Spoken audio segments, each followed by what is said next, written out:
Horror fans, let me ask you a question. What are you watching these days? It's been a real struggle these last couple years, right? Sure, there's been a couple exceptions peppered into the general horror pool, but do you ever get the feeling like your genre is dead, and then undead, and then dead again?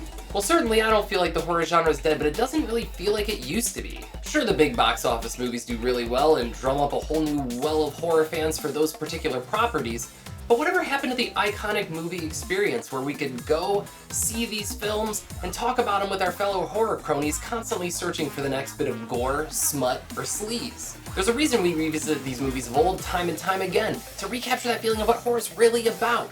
The blood, the guts, the iconic characters, and that feeling of belonging to a community. Because, let's be honest, this genre is not for everyone.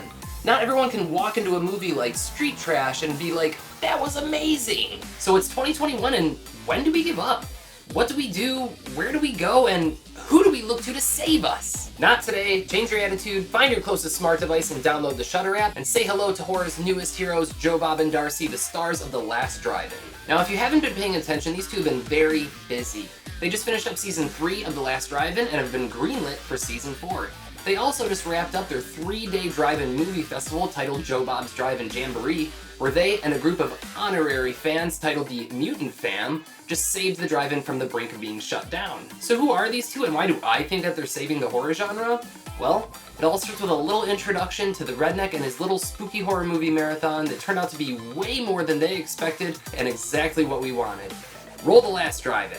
John Irving Bloom plays the character Joe Bob Briggs, a redneck horror host with a love for the drive-in theater, a now almost dead tradition of movie watching. Hence the title of the show, The Last Drive-In. He brings viewers back-to-back horror movies live each week, typically revolving around a particular theme, such as the devil, straight-to-tape, and much, much more. In tradition of the horror host, Joe Bob intermediately breaks up the movie to talk about facts about the movie, interview cast and crew members, and just pause so we can all go, what the fuck, together at certain movie scenes. And he's not alone either. This time around, he's joined by his attractive assistant, Darcy the Mail Girl, who not only handles Joe Bob's jokes and BS, but the social media aspect of the show. Answering questions, talking to the fans, and putting in a ton of work hyping up the show on the digital front. She's truly the matriarch of the Mutant Fam, and the show would not be the same without her. The Last Drive-In airs live once a week on Shudder TV, which is a branch on the Shudder app, and previous episodes can be found on the service and Amazon Prime. This show is everything that the horror community and genre needed, and here's why. Numero uno, Joe Bob and Darcy put in the work, it shows, and their fans love them for it. Joe Bob has been doing this style of TV for years, and he brings a level of intelligence to the genre that would shock your parents and co-workers or anyone respectable around you. His vast wealth of Hollywood and cinema knowledge is mind-blowing, and it's crazy that I can learn something watching a movie that I've seen 100 times. Darcy the Mail Girl is a queen, bringing her enthusiasm, opinions, and relating horror cosplays to the show while actively chatting with the audience. Darcy acts as the central hub for the coming and going information while the show is live, and not that she's needed to, but she's proven herself time and time again as a massive horror fan with her own wealth of horror knowledge, and even writing an article for Fangoria. It's nice to know that she's not just some attractive stand-in, but a genuine member of this community that deals with us way more than she probably should. Numero tuo. The show is live! It's an event! I can't tell you the last time I was racing to my TV to make sure I saw a movie that I've seen 1,000,000 times already. And the greatest part about it is, you don't even know what the movies are until it airs live. It adds to the excitement every single time. But what's even more cool and fun is that throughout the week leading up to the episode, they actually drop little hints here and there on their Twitter account to give the fans a head start onto figuring out what the movies are. And since it's live and we have a dedicated mail girl on staff who's actively interacting with the audience while the show is playing, it feels like you're there and that they want you to be there. It's just a modern twist on a classic style of horror hosting that just makes it absurdly fun to tune in with Joe Bob and Darcy each week and view some of the best and worst pieces of horror cinema.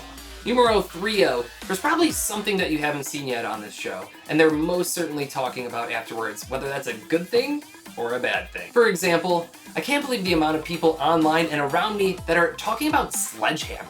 This piece of crap movie has been the talk of the town the last few months, and probably only a handful of people who rented it from the video stores back in the day knew of its existence in the first place. It's now become impossible for me to purchase this tape for my horror tape collection show, The Tape Tomb, which airs every other Wednesday on our YouTube channel here, Nightmare Fuel Streaming. Like and subscribe. But anyway, how cool is it that this movie is gaining traction again? And it's presented to us in a way that not only informs us about the actual movie, but the cinema world around us at that particular time. Numero 4-o! They are bringing the horror community together. Now, I didn't get to go to the drive-in jamboree, unfortunately, but by the looks of it, it was a wild success. And on the social media front, which Joe Bob and Darcy are both very active on, they have fun posts all the time across their Instagram and Twitter accounts, getting us all talking about things we love, things we hate, just having fun all around, and more than likely, people have made a few friends along the way. And that's a miracle in itself. Trust me, I've seen the comment sections on the horror Facebook groups. Y'all hate each other. So in my humble opinion, if you're gonna watch something that you've watched a million times already, or looking for something new to whet your palate, you may as well watch it with Joe Bob and Darcy.